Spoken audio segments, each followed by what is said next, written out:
Today I'm going to be answering the most asked questions about SPF. Question 1. Which sunscreen is best for the face?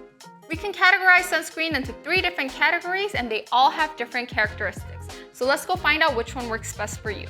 Physical sunscreens physically reflect UV rays by forming a barrier on the surface of the skin instead of absorbing into it. This process provides less irritation, so if you're someone that has sensitive skin, I definitely recommend using physical sunscreens. They provide UV protection even when you leave the house right after application, and they're also very strong against water and sweat. However, they may have a rougher application and white cast because of the UV reflecting ingredients. Chemical sunscreens absorb UV rays and turn them into heat that's harmless to the body. They absorb easily into the skin and have great application and has no white cast. So I recommend chemical sunscreens for those of you who want fresh sunscreen without white cast. However, since they contain various chemical ingredients, they can feel a little irritating on the skin. Also, it's important to apply chemical sunscreen 30 minutes before leaving the house for it to absorb and for it to fully turn UV rays into heat. Combination sunscreens are made by mixing both physical and chemical sunscreens together. I recommend chemical sunscreen for those of you guys looking for minimal white cast, good application with less irritation. Question 2. Which is better, SPF 30 or SPF 50? SPF indicates how well the sunscreen can prevent erythema caused by UVBs, which are very strong UV rays. SPF 30 means the amount of UV rays that come into contact with the skin is reduced by 1/30th, so this means it can block around 96%.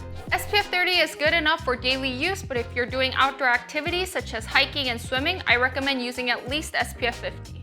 When people look at sunscreen, they really focus on the SPF, but if you're someone that stays indoors a lot, then PA is what you should be looking for. PA indicates how well the sunscreen protects you from UVAs, so when you're indoors, UVBs don't penetrate through the windows while UVAs do.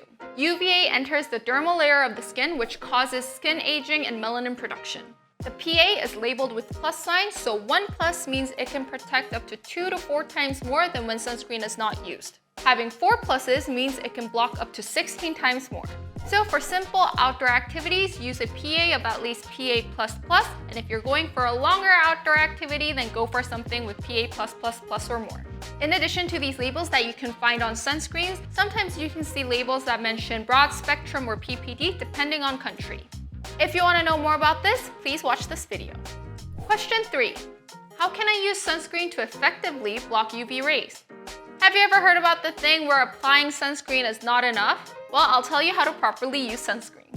We usually apply a fairly small amount of sunscreen, but it's actually really important to apply the sufficient amount. So for an adult, that would be around 0.8 to 1.2 grams, which is around 2 fingers worth. Some people don't like applying sunscreen in large amounts because it can feel uncomfortable and they don't want white cast. So if this is the case, then I recommend applying a layer and then adding another layer on top. Even if you don't apply the proper amount, using sunscreen is actually way more important. Using a smaller amount may lessen the effects of sunscreen, but it's better to apply it than not apply it at all. You should be reapplying sunscreen every 2 to 3 hours during outdoor activities. People mistake the SPF factor for how long the sunscreen lasts. However, like I mentioned before, SPF just indicates the degree of UV protection and it has nothing to do with the duration of how long it lasts. Your sunscreen can get easily removed, and especially in the summer when you're sweating a lot, it wears off, so it's really important to reapply.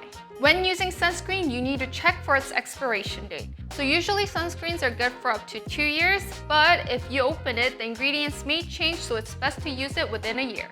Today we found out about which sunscreen would work best for you, what SPF and PA are, and how to effectively use sunscreen.